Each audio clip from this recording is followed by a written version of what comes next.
أقم الصلاة بوقتها وانهض إذا رفع الأذان الله أكبر قد دعاك الله حان الوقت حان أسبغ وضوءك وانطلق نحو السعادة والجنان سبق لها ولتحفظ سنن الروان. الحمدللہ والصلاة والسلام علی رسول اللہ اما بعد.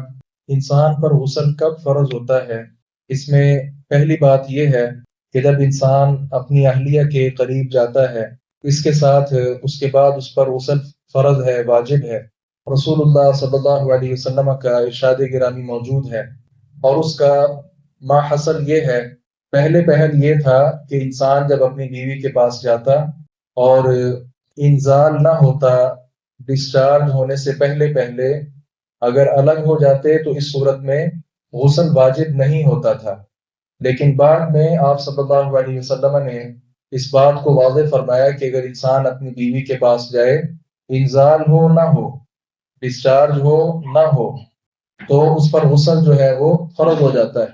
یہ جو حالت ہے اس کو حالت جنابت کہا جاتا ہے، جس میں انسان پر غسل فرض ہوتا ہے اور اس پر لازم ہے کہ وہ مسجد میں داخل نہ ہو.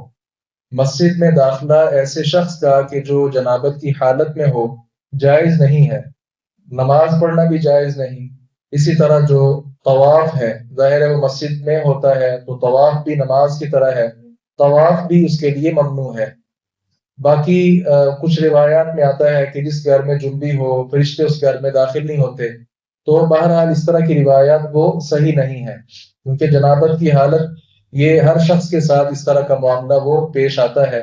البتہ اتنی بات ضرور ہے، چونکہ ہم عبادات کے لیے ہی دنیا میں آئے ہیں. عبادات مومن کے لیے ایک بہت زبردست اس کی مصروفیت ہے، تو اسے چاہیے کہ جلد اس حالت سے نکلے اور غسل کر لے تاکہ عبادات اور دیگر چیزیں جو ہیں ان کو جاری رکھے. اس کے ساتھ دو اور باتیں سمجھنے والی ہیں.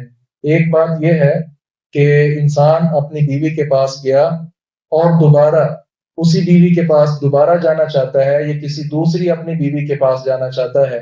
اس صورت میں ابو رافع رضی اللہ عنہ کی حدیث ہے، نبی مکرم صلی اللہ علیہ وسلم ایک ہی رات میں اپنی مختلف ازواج مطہرات کے پاس تشریف لے گئے اور جس کے پاس جاتے تھے وہاں سے غسل کرتے اور پھر کسی اور اپنی زوجہ مطہرہ کے پاس جاتے. گویا ایک وقت میں اگر ایک رات میں زیادہ بیویوں کے پاس جانے کا ارادہ ہو تو درمیان میں غسل کر لینا یہ بہتر ہے. رسول اللہ صلی اللہ علیہ وسلم سے پوچھا گیا تو آپ نے فرمایا تھا یہ طریقہ زیادہ پاکیزہ ہے، زیادہ اچھا ہے اور طہارت کے زیادہ قریب ہے. اور دوسری بات یہ ہے کہ اگر غسل نہ بھی کیا جائے، دوبارہ اگر انسان ارادہ رکھے بیوی کے پاس جانے کا یا دوسری بیوی کے پاس جانے کا تو وضو کر لیا جائے، غسل نہ بھی کیا جائے. یہ طریقہ بھی آپ صلی اللہ علیہ وسلم سے ثابت بھی ہے، اور آپ نے وضاحت فرمائی کہ یہ طریقہ زیادہ انسان کو پہلے سے قوی اور مضبوط کر دیتا ہے کہ وہ دوبارہ سے اس عمل کے لیے تیار ہو جائے. بہرحال یہ وہ مسائل ہیں کہ جو ہمیں معلوم ہونے چاہیے. اللہ تعالیٰ سے دعا ہے باری تعالیٰ حق بات کو سمجھنے اور اس پر عمل پیرا ہونے کی توفیق عطا فرمائے.